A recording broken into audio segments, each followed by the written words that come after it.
Assalamualaikum warahmatullahi wabarakatuh. Selamat pagi dan salam sejahtera bagi kita semua.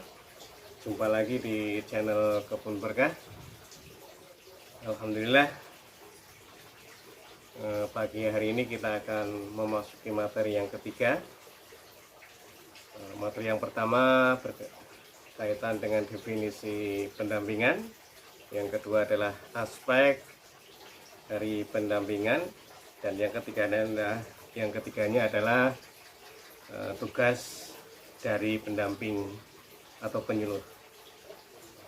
Namun sebelumnya jangan lupa sahabat Kebun Berkah untuk mensubscribe, share channel ini. Sahabat Kebun Berkah yang berbahagia, hari ini kita akan membahas tentang tugas dari pendampingan. Nah, tugas dari pendampingan ini yang pertama adalah meningkatkan pengetahuan terhadap fungsi dan manfaat hutan dan lingkungan bagi kehidupan kesejahteraan. Jadi para pendamping atau penyuluh nanti harus bisa meningkatkan pengetahuan masyarakat terhadap fungsi dan manfaat hutan dan lingkungan, terutama adalah bagi kehidupan dan kesejahteraan masyarakat. Yang kedua adalah menggerakkan dan memotivasi masyarakat untuk berpartisipasi aktif dalam kegiatan pembangunan di bidang kehutanan. Jadi sebagai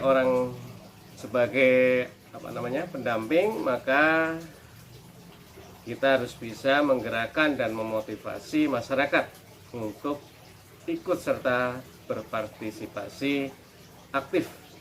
Bukan hanya berpartisipasi secara pasif, tapi harus bisa menggerakkan mereka secara aktif. Tentunya di dalam kegiatan pembangunan di bidang kehutanan. Yang ketiga adalah melakukan bimbingan teknis terhadap masyarakat atau kelompok masyarakat atau kelompok tani, baik perorangan dan sebagainya, terkait misalkan ada permohonan izin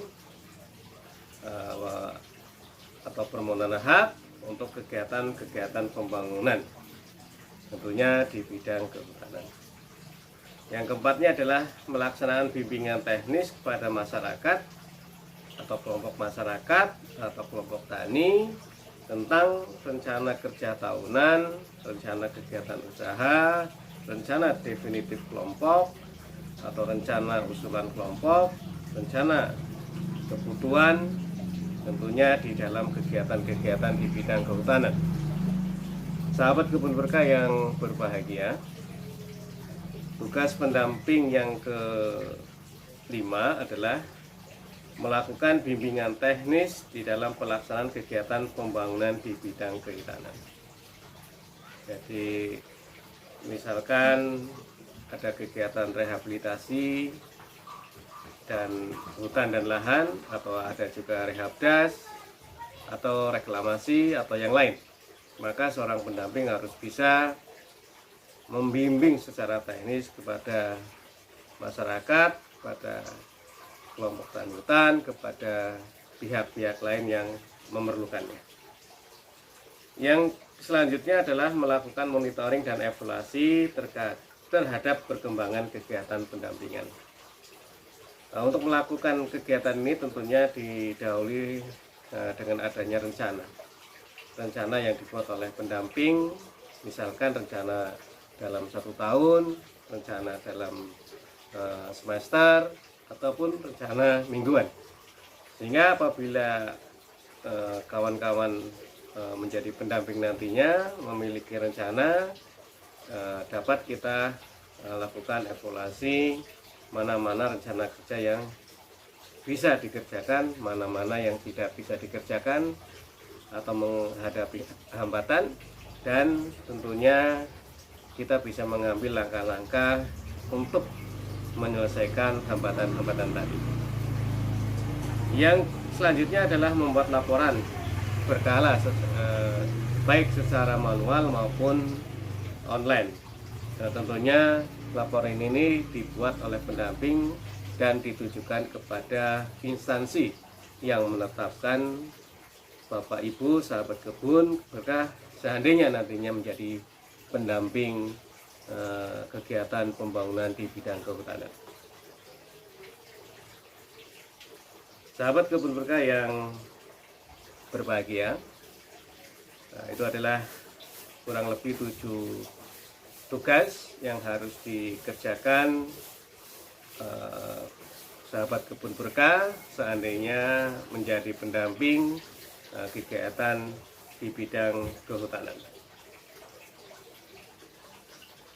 Bapak Ibu sahabat yang kebun berkah yang berbahagia, lalu pertanyaannya adalah siapa sih yang menetapkan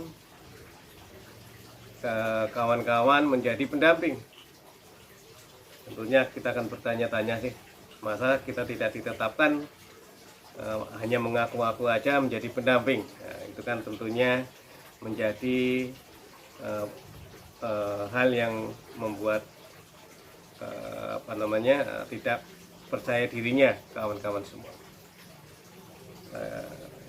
Sahabat kebun berkah yang berbahagia, jadi yang menetapkan seseorang, instansi ataupun pihak yang bisa menjadi pendamping adalah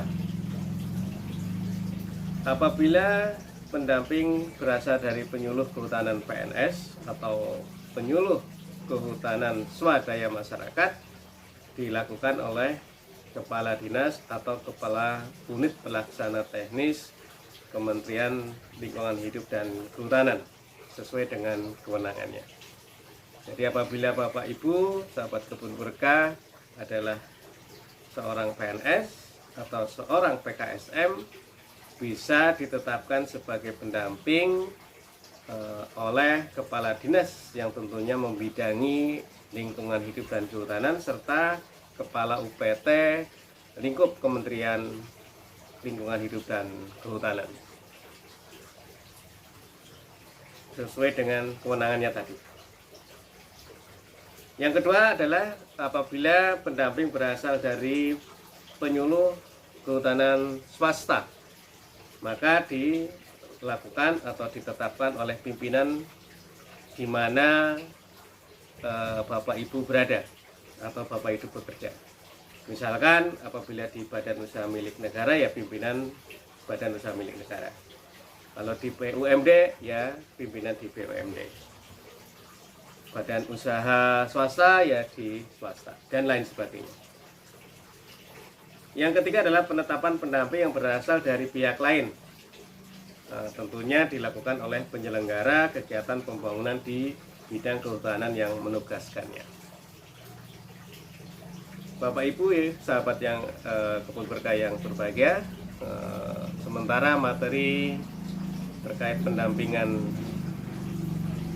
ke pembangunan di bidang kehutanan untuk seksi ketiga atau materi ketiga kami sampai di sini. Mudah-mudahan kita bisa bertemu kembali dan jangan lupa stay tune di channel Kebun Berkah untuk mengikuti atau untuk mendapatkan informasi-informasi seputar pertanian, kehutanan dan perkebunan serta informasi terkait kegiatan-kegiatan petani khususnya yang sudah bergabung di Kebun Berkah serta mengetahui hasil-hasil atau produk-produk yang dihasilkan oleh kawan-kawan petani khususnya petani yang sudah bergabung di Kebun Berkah. Selamat berjumpa lagi di lain waktu.